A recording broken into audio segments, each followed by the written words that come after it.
Thanks for coming back. I've had a wee bit of a technical issue this week at my mum's, and the oven is sadly broken. So it's not going to be so much baking today as making something without the use of an oven. So I'm going to show you Rocky Road. This has been a favourite of mine since I was really little. It's one of the first things I learned to make, and you could just chuck in whatever you want, melt loads of chocolate. It's dreamy. I like to think the version I make now is slightly more sophisticated, and I have slightly smaller portions. That definitely is a treat. The only things that I'm really particular about a Rocky Road must-have is marshmallows. I feel they're essential. And some kind of honeycomb. So I've got crunchies here. So I do plan to do a video for both of those, showing you how to make them at home, because actually you can really easily make marshmallows at home, and you can really easily make honeycomb. Honeycomb you can make on the stove or in a Thermomix if you have one. That's super easy. And then marshmallows are just made in like a freestanding mixture, and you make a hot sugar syrup. So don't worry if you can't get hold of them, you can make them. So the ingredients that you need to make your Rocky Road, it's 400 grams of dark cooking chocolate, as I already mentioned. You can see I've got some little bits of white chocolate in mine, that's because I was slightly short. But dark cooking chocolate or milk cooking chocolate's fine. Then I have my magical 60 grams of marshmallows, followed by 40 grams of honeycomb, or in this case, crunchy bar, followed by 80 grams of like a really chewy bar, like you could use Rolos, but I'm using Mars. Then I have 40 grams of dried mango, because I love it. Love dried mango, but you could use like cranberries or really lovely sultanas. Sometimes I've even soaked my sultanas in some whiskey for an extra kick. I've got 40 grams of amaretti biscuits, and then I've got actually 40 grams of cornflakes for a little extra crunch. So a few of those you could interchange, biscuits and everything like that. Don't worry too much, but you basically, it's about 300 grams of dry mix, and then you've got 400 grams of the melted chocolate. So melting your chocolate, I would 100% recommend you do it in a bain-marie like this. So I've got my pan, which has got water up to about here, and then I'm going to turn it on,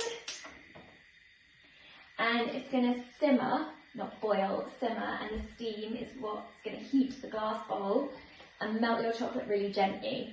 Now, you're not trying to cook your chocolate, you're just trying to melt it so that you can then stir through your ingredients and reset it.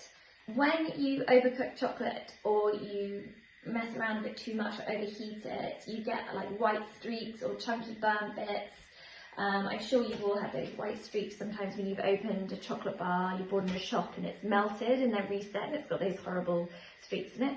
So just be gentle, use bain-marie. It will take some time. Go and have a cup of tea. We're still in lockdown. Be patient. It will take some time, but it's worth it. So just gently melt your chocolate, weigh out your dry ingredients, prepare a baking tray. So I'm probably going to use my brownie tray, lay it with paper, and when it's melted, we're ready to make it. So it's really, really easy recipe. This is literally the only cooking involved. So I just really want to show you again about how you know your chocolate's ready. So I've had this simmering for like probably about 5 minutes, very low, and I'm taking it off the heat now. And you can see I've still got some lumps here, like really big chunks of chocolate, but because of the residual heat, it will keep melting. So when you probably get like to 2/3 of your chocolate being melted, turn off the heat and just leave it sitting on the bowl of warm water. And that last bit will melt very quickly, but it will just, again, make sure you're really gently melting the chocolate. So my chocolate is now completely melted.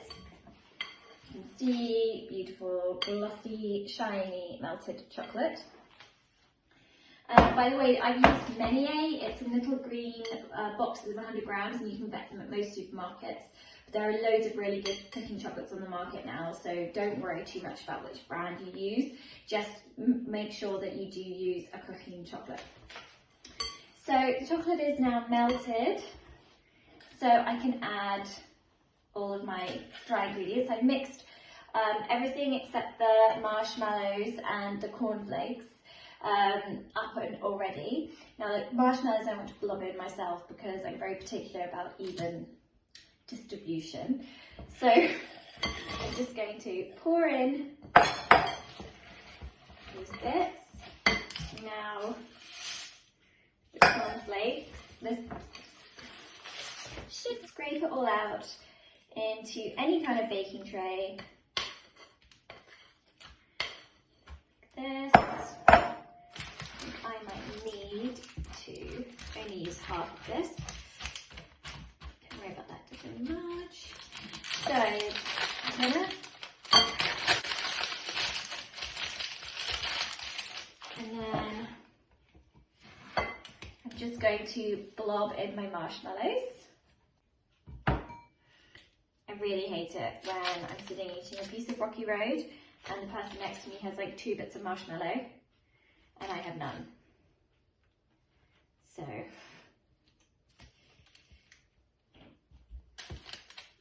that's the kind of thing that upsets me. Okay, so you can just see I've just pushed up the baking sheet to about half of my tray. So the mixture's so thick, it shouldn't just all spread out. You can punch it up, but I want it to be about 1 centimetre deep, otherwise there's not going to be much to bite into. It requires a lot of patience, this very naughty wheat snack. So what I recommend you do is leave it somewhere to cool until the chocolate's like it's not warm anymore, and then maybe you can put it in the fridge, but it should set very well if just left somewhere cool. Peel off the paper.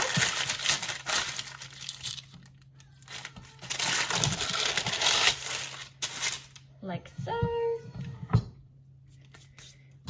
Nice sharp knife. I'm gonna go across half of it.